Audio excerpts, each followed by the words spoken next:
من الشيطان الرجيم. بسم الله الرحمن الرحيم. إن الحمد لله نحمده سبحانه وتعالى وهو للحمد أهل ونشكره وهو على كل شيء قدير. أشهد أن لا إله إلا الله وحده لا شريك له، وأشهد أن محمدًا عبده ورسوله صلى الله عليه وآله وسلم. يا أيها الذين آمنوا اتقوا الله حق تقاته ولا تموتن إلا وأنتم مسلمون. يا أيها الذين آمنوا اتقوا الله وقولوا قولا سديدا يصلح لكم أعمالكم ويغفر لكم ذنوبكم، ومن يطع الله ورسوله فقد فاز فوزا عظيما. أما بعد، إخوة الإيمان، السلام عليكم ورحمة الله وبركاته. نسأل الله تبارك وتعالى أن يجعلنا ممن تنزل عليهم السكينة وتحفهم الملائكة وتخشاهم رحمة ويذكرهم الله في من عنده. آمين آمين آمين. Tukiendelea na tafsiri ya Qur'ani, ndugu zangu katika imani, Suratul Anfal, aya ambayo leo tunaanza ni aya nambari 9, ikiwa aya ilitumaliza darasa lililopita ni aya nambari 8. Liyuhiqqa al-haqqa wa yubtila al-batila walau kariha al-mujrimun. Allah tabaraka wa taala miongoni mwa hekima yake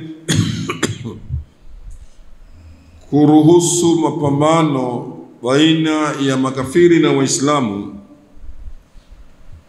si tu faraja ya mapambano kwamba kujisikia raha kama ilivyo duniani sasa, lakini madhumuni makuu ili haki iweze kuonekana, idhihiri, na batili iweze kutokomea. Hata kama waovu makafiri watakasirika, lakini hiyo ndio dhamira kuu. Kwa hivyo aya yetu ya leo, Allah anasema idh tastaghithuna rabbakum, kumbukeni wakati ambapo nyinyi mlipokuwa mkimuomba sana Mola wenu, mkimtaka msaada Allah tabaraka wa taala. Fastajaba lakum, Allah tabaraka wa taala akakuitikieni, anni, ya kwamba mimi Allah mumiddukum, ni mwenye kukuongezeeni idadi nyingine kubwa ya viumbe washiriki katika medani ya vita. Mumiddukum bi alfin minal malaikati murdifin, takuongezeni idadi ya malaika 1000 ambao hao watakuwa wanakuja kwa kufuatana mfululizo. Neno murdifin ni kitu kufuata, tatbauha radifa. Radifa ndio kinachofuata. Kwa hivyo katika aya hii, ndugu zangu tukufuamini, ziko riwaya mbalimbali ambazo zinathibitisha ya kwamba Mtume wetu Muhammad sallallahu alaihi wa alihi wasallama alipotazama upande wa makafiri na kuona idadi yao ni wa makafiri wanaofika wa hawapungui 1000, na ukiangalia upande wa Uislamu ni kidogo zaidi, ni 313, takriban wengine 15, lakini idadi ndogo sana ambayo haifikiwi na dalili ambayo yaone makafiri ilikuwa ni idadi kubwa sana. Na kama tulivyosema hapo awali ya kwamba maswahaba walipotoka wao, mtazamo wao na walivyokielewa ni kwenda kuvamia msafara wa Quraishi ambao hauna silaha, wana mali tu, kutoka zao kibiashara, ili wakajilipize katika namna walivyofilisiwa kiuchumi na hao makufari Quraish wa Maka. Kwa hiyo waende, lakini mambo yakabadilika, mambo yakawa tofauti. Kwa hivyo Waislamu hawakuwa na maandalizi yote ya kivita, lakini makafiri wao waliitana kwa haraka sana, wakajaa na wakaja kwa wingi sana katika medani ya vita. Idadi yao ilikuwa ni 1000. Waislamu walitoka hivyo hivyo katika hali hiyo hiyo. Tusalama sisi hatusemi kama walivyosema watu wa Musa, kwa Musa, nenda wewe na Mola wako mkapigana, sisi tuko hapa, sisi tuko pamoja na wewe, twende. Wakaondoka. Kwa mtume wetu Muhammad salama na Waislamu, dua iliombwa. Mtume salama akaelekea kibla nyakati za usiku, akaomba sana. Miongoni mwa dua ambazo mtume aliziomba ni dua hii hapa, hii Allahumma, iko ndani ya Musnad Ahmad, Allahumma anjizli, ya Rabbi, nakuomba anjizli ma wa'adtani, yale ambayo Allah ameniahidi naomba yapitishe kwangu yawe. Allahumma ati ma wa'adtani, ya Rabbi, yale ambayo umeahidi letee ya Rabbi. Allahumma in tuhlik al-isaba ay jama'atu min an-nas min ahli Islam, ya Rabbi, ikiwa kitaangamizwa kikundi hichi cha watu hapa, ni watu wachache sana katika Uislamu, lan tubada fil ardi, Mola wewe hutuabudiwa katika ardhi hii. Ndugu zangu, Allah si muhitaji wa kuabudiwa kwamba ili awepo lazima abudiwe, lakini mapenzi yake na radhi zake kuona viumbe wanamwabudu, na ndio maana akatumba kwa lengo hilo. Lakini si kwamba yeye anapungukiwa sisi kumwabudu hata kidogo. Kwa hivyo sasa Mtume salama katika maombi alimuomba Allah tabaraka wa taala, akatawasali kwenye kitu ambacho Allah mwenyewe anakiridhia na anakipenda kabisa. Sisi viumbe wako tuko tayari kukuabudu wewe katika ardhi hii, lakini hawa hawataki wewe uabudiwe. Kwa hivyo ikiwa wataangamizwa hawa na uchache wao wakaondoka duniani wakabaki hawa, hutuabudiwe katika ardhi ya Rabbi. Dua ile iliombwa kwa muda mrefu sana, kiasi ambacho alikuwa mtu sama na nguo mbili. Alikuwa ana nguo ya chini ambayo ni izar na rida, nguo ya juu. Ile nguo ya juu ilikuwa kwenye mabega yake. Kwa maombi yake kiomba, kainua mikono kwa muda mrefu, ile nguo ikaanguka chini.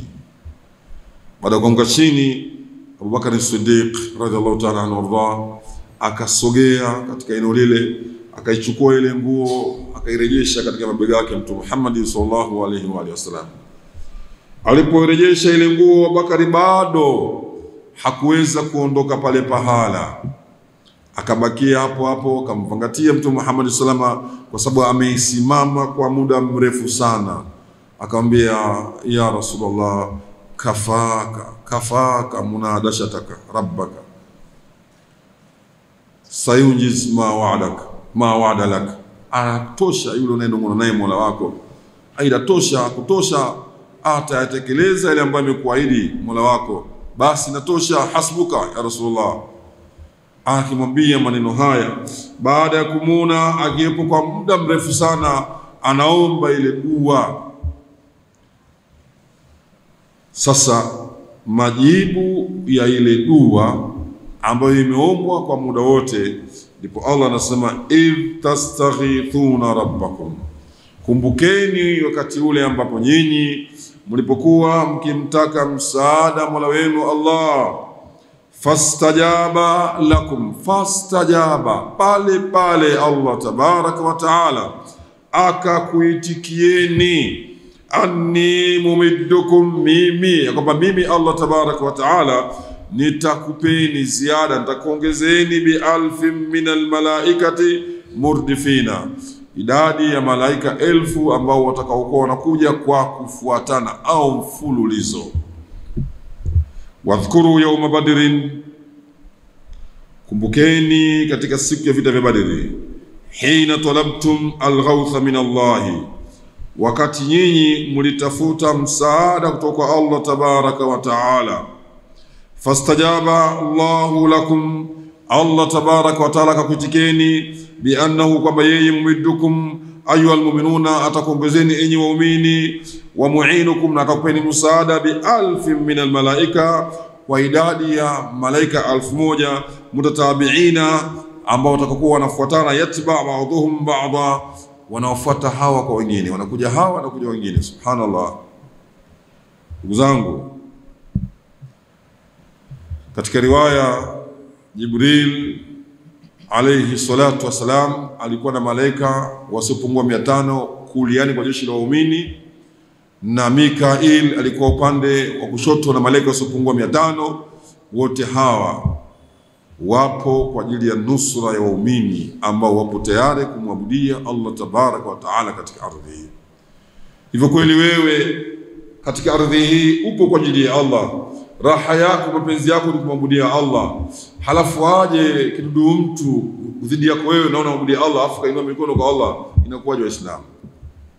Hawa walikuwa na udhati kwa kumwabudia Allah kweli kweli, basi pamoja na uchache wao waliokuwa nao na uduni waliokuwa nao, hawa waliweza kushinda katika medani hii ya vita. Waislamu makafiri 1000, Waislamu 313. Makafiri wamemiliki ngamia 700, Waislamu wana ngamia 70. Makafiri wana farasi wa mapambano 200, Waislamu na farasi 2. Nani atakayeshinda katika vita hivi? Hatari kweli kweli. Yani katika mazingira ambayo Waislamu walikuwa wanaona kama sasa sisi tunakwenda kwenye hilaki, ni mazingira hayo. Hakuna sababu hata moja ya kibinadamu kwamba sisi tunaweza kushinda katika vita hii. Ni ngumu. Watu wamejipanga na wamekuja kweli kweli, wana silaha za kutosha, wana wapiganaji. Farasi 200 pekee yake inatosha kuwapanda wao na kuja kuvamia wewe. Wenyewe mna farasi 2, watafanya nini ndani ya farasi 200? Kwa Islamu, kwa sababu wapo kwa ajili ya Allah na wanalifanya kwa ajili ya Allah, basi kwao hawana hofu ya kupigana. Wanafahamu ya kwamba kifo chao ni daraja kubwa mbele ya Allah siku ya Kiyama, na kuonesha ushupavu na uimara katika imani yao, lakini pia kuthibitisha kwamba nyinyi makafiri hamna nguvu. Nguvu ipo kwa Allah tabaraka wa taala, na Uislamu ndio dini sahihi. Watu wathibitisha, onee tunakuja pambana, sisi tunaye Allah, nyinyi hamna Allah tabaraka wa taala. In kuntum ta'lamun fa innahum ya'lamuna kama ta'lamuna, kama nyinyi Waislamu mnapata tabu na umia kwa mipango yenu na juhudi mnaifanya, basi na wao wanaumia kama mnavyoumia nyinyi, wanapanga mnapanga nyinyi, wanajiandaa kama mnavyojiandaa nyinyi. Watarjuna min Allahi ma la yarjuna, lakini nyinyi waumini mnataraji kwa Allah mambo ambayo wao hawayapati hata kidogo. Miongoni mwa hayo tumeona hapa, dua yao walioomba wameitikiwa hapo hapo, na miongoni mwa wajibu wa dua yao ni kusaidiwa viumbe wengine wa ziada kupambana na makafiri wakiwa na Waislamu 500 1000. Waislamu wangapi? Kiasi ambacho wakaona wale kuona Waislamu mara 2 yao. Ni kweli idadi yao ilikuwa ni kubwa hii, mara 2 yao wanakuja hata malaika mfululizo. Inasemekana katika riwaya, hakuna vita ambavyo malaika walikuja na wakashiriki katika vita kupambana na makafiri kwa kupigana na kuua zaidi vita hivyo. Ama vita nyingine yote malaika walikuwa hata wakiteremka hawapigani, bali wanaonesha tu wingi na watu kuonekana kama wengi, kumbe hamna kitu. Lakini vita hivi wao walikuwa na kasi kubwa na pambana kweli kweli. Ni vita vya Badri pekee. Allah kawapa nusra Waislamu. Allah anasema, wama ja'alahu Allahu illa bushra walitatma'inna bihi qulubukum. Allah tabaraka wa taala hakufanya hilo lipi la kuleta zaidi katika mapambano ya vita nyinyi, na kuleta nyinyi Waislamu kuwaleta malaika kwa wingi. Hakufanya hilo isipokuwa bushra, ni bishara kwenu nyinyi, kile ambacho amekuahidini kwamba kipo miongoni mwa dalili na alama ni kuteremshwa nyinyi malaika wanakuja pamoja na nyinyi dhidi ya makafiri. Walitatmainna bihi qulubukum, na ili kuzituliza nyoyo zenu, kwa sababu jamani tusakanyane unapokuwa na fadhaa katika moyo, hofu kitawala, mazingira ya magumu, unakosa nguvu ya kiwiliwili. Yani moyo tu ukianza kuwa na woga na hali unavyoiona, basi mwili unakosa nguvu, utashindwa kuateki kwa sababu tayari moyo wako umeshayumba. Lakini uimara wa moyo ndio uimara wa viungo vya mwili katika kupambana na makafiri. Ndio kweli sifa za ushindi wa aina yote ile. Kwanza ni utulivu ndani ya moyo. Moyo ukitulia, ukajiamini, utafanya mazuri na mengi na makubwa ambayo wengi wanashindwa kufanya kwa sababu ya utulivu wa moyo uliokuwa nao. Kwa Allah tabarak wa taala hakuyafanya hayo ila ili ni bushra, kwa maana ni bishara, ni alama, na ili Allah tabarak wa taala ziweze nyoyo zenu kutulia, ziwe na amani, ziwe na hofu katika mazingira hayo. Allah akasema waman nasru illa min indillahi. Tambueni jamani, msije mkajenga dhana mbaya kwamba kama si malaika hawa tusingeshinda. Ondosha hilo. Kama sisi wingi wetu tusingeshinda, ondosha hilo. Kama si nguvu yetu tusingeshinda, ondosha hilo. Waman nasru illa min indillah. Hakuna nusura ila utokao kwa Allah. Nusura na ushindi ni kwa Allah tabaraka wa taala. Ile kuja malaika ni sababu tu, kuwepo nyinyi ndani yenu ni sababu tu, kuwa na silaha tatu ni sababu tu, lakini nusura hasa inatoka kwa Allah. Waman nasru illa min indillah, na hakuna ushindi ila kutoka kwa Allah tabaraka wa taala. Inna Allaha aziz, Allah tabaraka wa taala yeye ni mwenye nguvu, hakuna wa kumshinda alitakalo yeye. Uislamu inatupa ujasiri na uthubutu mkubwa sana. Uislamu tuelewe tawakkul ya kweli kwa muumini, yakini ya kweli kwa muumini. Usitegemee kitu katika maisha yako ambacho ni sababu hata kidogo. Ukitegemea sababu umekwisha Muislamu kabisa kabisa. Mtegemee mwenye Allah moja kwa moja, si asbabu. Allah anaweza kuteketeza maadui pasina kuteremsha malaika, pasina kuleta mvua, pasina kuleta chochote kile, pasina kuwepo wewe na wakateketea. Hilo kwa Allah hakuna la kumshinda. Ndo aziz. Inna Allah aziz, Allah ni mwenye nguvu, lakini kasema hakim, na mwenye busara. Kwa nini amekufanya wewe ni miongoni mwa sababu za ushindi, na wewe ushiriki katika vile vita? Kuna nini? Anafanya kwa hekima kubwa, ili wewe mwenyewe ithibitike imani yako, ijulikane usahihi wa imani yako katika jamii yako, watu wakutambue kwa moja kweli mashallah Allah amekupa mtihani huo. Lakini wakati huo unapokuwa wewe mwenyewe umeshiriki katika mapambano kama haya, halafu mkono wako ukawa ni sababu ya adui kuumia au kurudi kwa Allah, unakuwa na furaha kubwa kweli kweli, tofauti kama mambo yamekuwa bila wewe hata kushiriki na namna moja au nyingine. Kwa Allah anafanya kwa hekima, na wewe ushiriki, kuna kitu utakipata. Acha malipo mbele ya Mungu yalikuwa makubwa, lakini wewe tu physically katika ardhi kuna kitu kwa nacho, hicho kinatafutwa. Na wakati huo nyinyi mmeonewa, mmenyanyaswa, mmeteswa, mmedhulumiwa, mmenyang'anywa, mmedhalishwa sana. Sasa Allah anataka lile jambo ambalo nyinyi mmefanyiwa, ili nyoyo zenu wayashfi sudura, aponye vifua vyenu, yaondoke yale mazito masikitiko ulikuwa nayo. Ukishiriki wewe moja kwa moja na kutokezea, utapozeka kwenye moyo, utapata ponyo kakiona na yeye. Basi ndio ilitokezea katika vita Badri.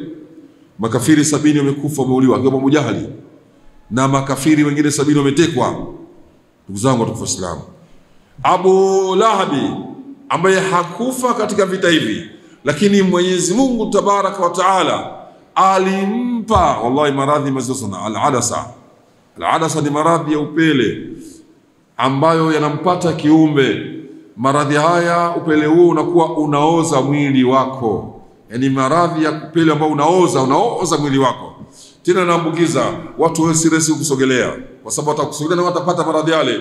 Kwa hivyo Abu Lahabi kapata maradhi haya, wale jamaa zake hawakusogea, marafiki zake hawakusogea, wale wanatikani kama yeye au kafiri kama ule hawakusogea, walimwacha mbali kabisa. Jamaa anateketea na maradhi yale. Subhanallah. Tabbat yada abi lahabin wa tabba ma aghna anhu maluhu wa ma kasaba. Hakuna kilichomsaidia bwana. Jamaa zake, mali yake kumsaidia. Aliangamia vipi? Akafa vile vile. Islam tayari kwa kweli Islam. Unakufa unajiona, unaoza unajiona, unateketea. Hakuna nesi ya kukupa msaada. Kama kuna chokupa kunarembelewa, tumeweza kuchukua sawa, hujaweza basi mtu asogei pale, anaogopa kufa. Aina hii ya maangamivu kafanywa Abu Lahabi na mfano wake kwa ukatili mkubwa alioonyesha dhidi ya kipenzi wa Allah Mtume Muhammadin sallallahu alayhi wa alihi wasallam.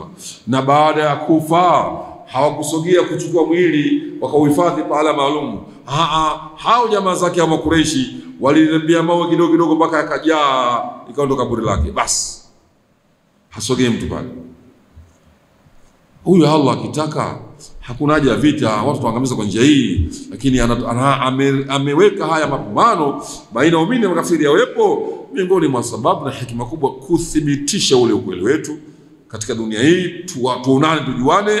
Lakini wakati huo na wewe mwenyewe unapata nguvu fulani na uthubutu fulani kwamba nimeshiriki, raha unaipata fulani katika mapambano haya, na wao waone kwamba hawa jamaa si wanyonge, hawa ni watu madhubuti. Yote haya na mengine mengi, ndio maana vita ikaruhusiwa. Wama nasru illa min indillah, lakini kaeni mkijua kwamba hakuna nusura ila itokayo kwa Allah Tabaraka wa Taala. Ushindi hasa unatoka kwa Allah, si nguvu yako, si wingi au malaika wanaletwa. Hapana, nusura hasa inatoka kwa Allah. Inna Allah azizun hakim, Allah ni mwenye nguvu, hakuna kumshinda. Akiamua basi jambo linakuwa, hakuna wa kumshinda. Na hakim ni mwenye hekima kubwa na busara. Kwa nini ameturuhusu sisi tushiriki katika mapambano? Tupambane, kuna hekima kubwa sana ambayo Allah ameifanya, si kwamba hawezi. Hapana. Wama ja'ala Allahu al-imdada bil malaikati, na Allah Tabaraka wa Taala hakuweka kujalia kuongezeka ziada ya malaika illa bisharatan lakum, isipokuwa ni bishara kwa nyinyi ayuhal mu'minuna, yu'mini bi annahu nasirukum ala aduwikum, kwamba yeye Allah Tabaraka wa Taala ni mwenye kunusuru kutokana na adui yenu aliyekuwa mbele yenu. Walitaskuna qulubukum, na ili nyoyo zenu zipate kupata utulivu.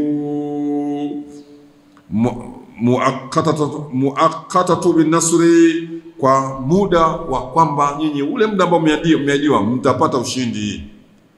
Kafanya hayo Allah subhanahu wa ta'ala. Walaysa an-nasru bi kathrati al-adadi, na kwa hakika ushindi si kwa kukithiri idadi. Watawafuru al-udadi, na kuwa na zana nyingi. La, ushindi hauko hivyo, hauko hivyo. Wama ja'ala Allahu al-imdada bil malaikati illa bi shartin lakum ayyuha al-mu'minuna bi annahu nasirukum ala aduwikum walitaskuna qulubukum muqina.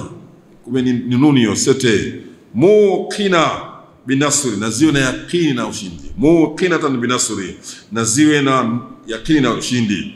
Walaysa an-nasru bikathrati al-adadi, na nusura si kwa sababu ya wingi wa watu kuwepo kwa wingi. Watawafuri al-udadi, na kuwa na zana nyingi. La, wa innama an-nasru min indillahi subhana, hakika ushindi ni ule utokao kwa Allah Tabaraka wa Taala. Inna Allah azizun fi mulkihi, Allah Tabaraka wa Taala ni mwenye nguvu katika ufalme wake, hakuna wa kumshinda. La yughalibu ahadun, hayukuna yote ambaye mweza kumshinda Allah katika mamlaka yake. Hakimun fi shar'ihi, yeye ni mwenye hekima katika sheria yake, wa qadari, na ni mwenye hekima katika kadari yake au maamuzi yake. Allah tabaraka wa taala ni mwenye hekima kubwa sana sheria yake, na katika mipango yake Allah tabaraka ni mwenye hekima kubwa sana.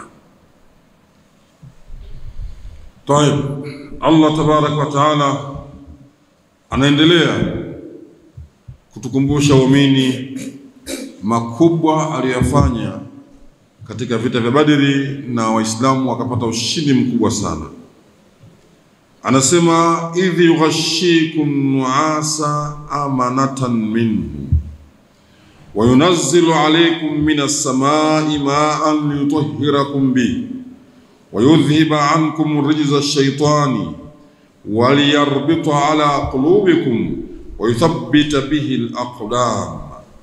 Kumbuka ewe Muhammad,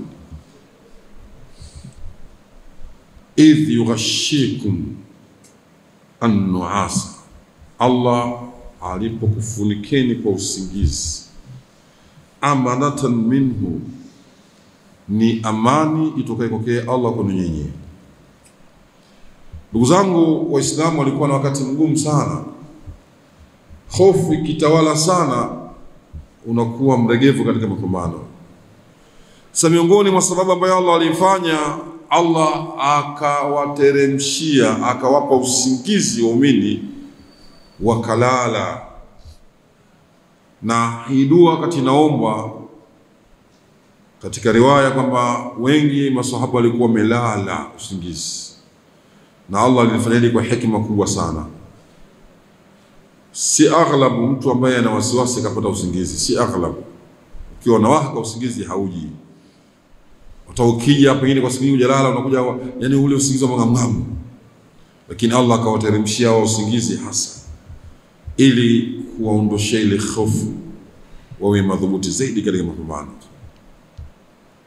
Allah aliweka aleta neema hiyo kwao.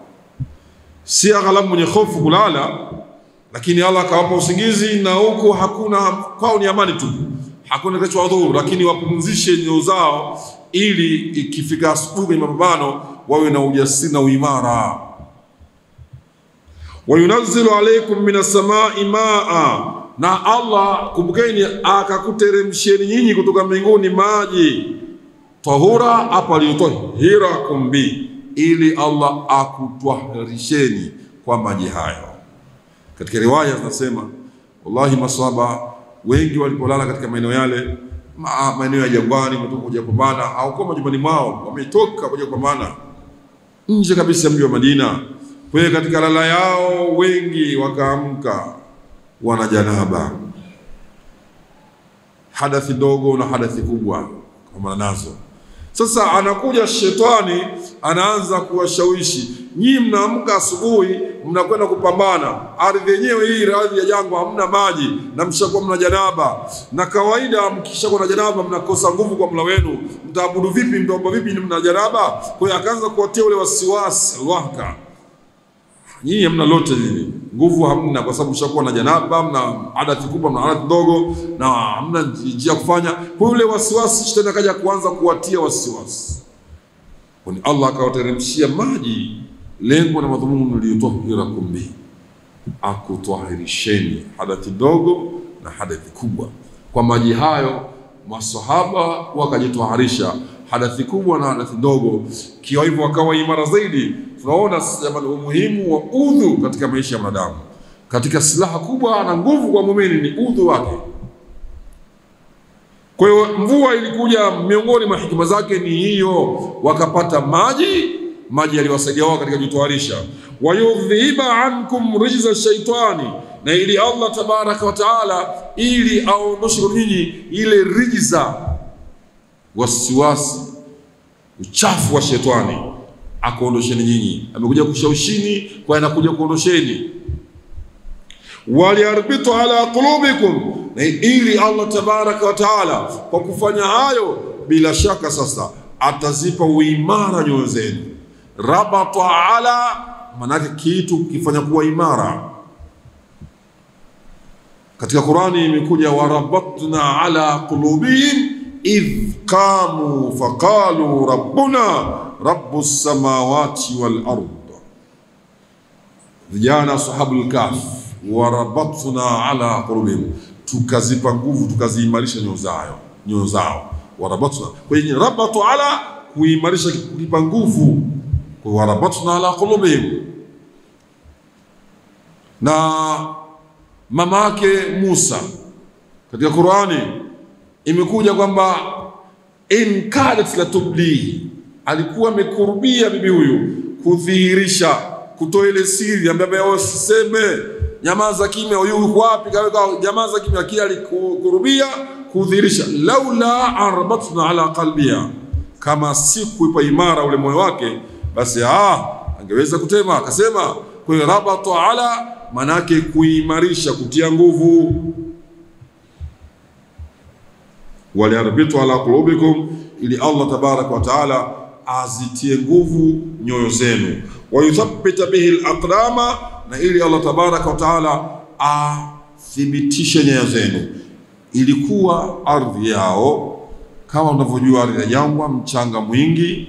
Kwa hivyo ukigiza mguu wako unakaribia kuzama kwa sababu ule mchanga ulivyo na mazingira.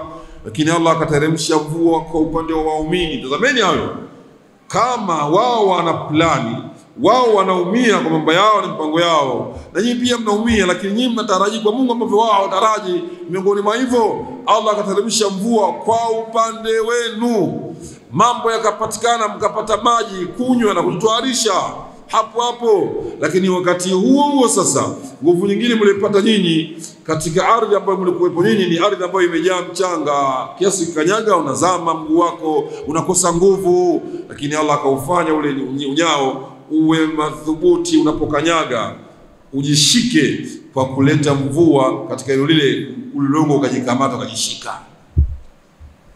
Hiyo mvua imekuja, miongoni mwa hikima zake ni hizo. Allah kateremsha mvua kwa upande wao. Walillahi junudu samawati al-ardh, ni jeshi lake tu Allah mbinguni na ardhini, hakuna ile lake Allah peke yake. Sisi tu tukoje? Tunathibitishwa na aya hizi na aya nyingine nyingi sana Uislamu. Anasema katika tafsiri yetu, udhkuru ayyuhal mu'minun, kumbukeni enyi waumini, idh yulqi Allahu an-nu'asa alaykum, Allah tabaraka wa taala alipokuleteni nyinyi usingizi, amnan, kwa amani kabisa, ilikupeni amani kwenye uzenu, mimma hasala lakum min al-khawfi min aduikum, kwa sababu ya ile hofu iliyokuja kwa nyinyi kutokana na adui yenu. Kwenyewe zimekuwa zina hofu, kwa Allah tabaraka wa taala akatuteremshia usingizi tukalala, ili nyoyo zipate amani na hofu ambayo ipo kutokana na maadui. idh yulqi Allahu an-nu'asa alaykum amnan mimma hasala lakum min al-khawfi min aduwikum, kwa sababu ya ile hofu iliyokuja kwa nyinyi kutoka kwa maadui yenu. Allah kupeni usingizi ili kutuliza nyoyo zenu, unaamka na kuwa na nguvu nyingine. Wa yunazzilu alaykum mataran min as-samai, na akakuteremsheni mvua kutoka mbinguni, liyutahhirakum min al-ahdathi, ili akutwarisheni kutokana na hadath kubwa na ndogo. Waliuzila ankum wasawisa shaitan, ili akuondosheni pia ule wasiwasi wa shetani aliyekuja kukushawishini na kutieni hofu. Jamani, nyinyi hali ngumu, mna najisi na hadathi kubwa na ndogo, itakuwaje maisha yenu? Mtafanya yani kaja hapo kukushawishini nyinyi ili muondoke, mwache mapambano. Lakini Allah amekuja kuimarisheni kwa kuleta mvua ili aondoke hayo. Waliyuthabbita bihi qulubukum, na ili Allah tabaraka wa taala azipe uimara nyoyo zenu, litathbuta abdanukum inda liqa, ili mili yenu ithibiti wakati wa mapambano. Bila shaka moyo ukitulia na mwili utatulia. Moyo ukiwa hujatulia, mwili utakuwa hawezi kuwa na uimara wote ule. Waliyuthabbita bihi al-aqdamu bitalbidi al-ardi aramliya hatta la tasikha fi al-aqdam, lakini pia na kuweza kuipa imara zile nyayo kwa kuifanya kuwa ngumu ardhi. Bitalbidi al-ardi, kuifanya ardhi kuwa ngumu.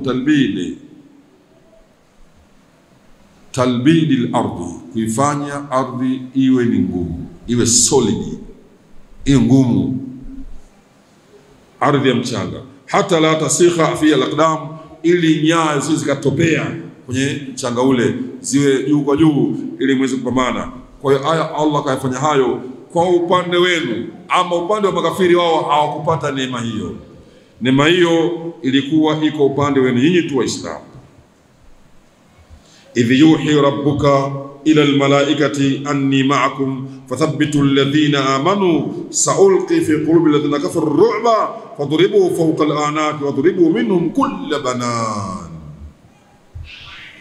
idh yuhi rabbuka, buka Muhammad, buka bwana, wakati Mola wako alipokuwa akiongea na malaika. Miongoni mwa faida nyingine hii ya ushindi katika vita, Allah na malaika wapo katika mapambano, wamekuja kwa ajili ya kushirikiana na waumini. Bado Allah anaongea na malaika, idh yuhi rabbuka ila almalaika, akiongea kwa njia wahi na malaika, anni ma'akum, mimi niko pamoja na nyinyi, fathabbitu alladhina amanu, watieni nguvu wale walioamini, yani waumini. Wapeni, watieni nguvu, kweni wasaidieni sana, mwape imara na nguvu.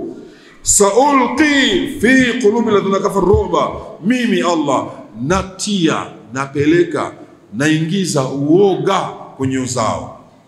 Mshaingizwa hofu kwenye moyo, basi wapeni nguvu waumini, mimi napeleka uoga, natia uoga, na mimi narembea uoga katika nyoyo za maadui, wanakuwa na hofu. Na ndio miongoni mwa sababu za ushindi. Hofu ya kwanza ni kuona waumini wengi kuliko wao, ikaanza kuwatia hofu hiyo. Na mazingira mazuri kwa upande wa Uislamu, mvua kuteremka na wengine wao kukosa, hofu imeanza kuwa inakuwaje. Lakini sasa hofu nyingine Allah akawatia hasa kwenye nyoyo zao dhidi ya waumini, akawa sasa nguvu yao imekuwa ni ndogo. Hapo ndugu yangu, hivi fikiria, mwenye farasi wapambana, farasi 200, kila mmoja kapanda pale katika watu 200 wembana, wakati Waislamu na farasi wawili, watu wawili tu. Hapo watu 200 wembana farasi kupigana nyinyi, atashindwa nani jamani?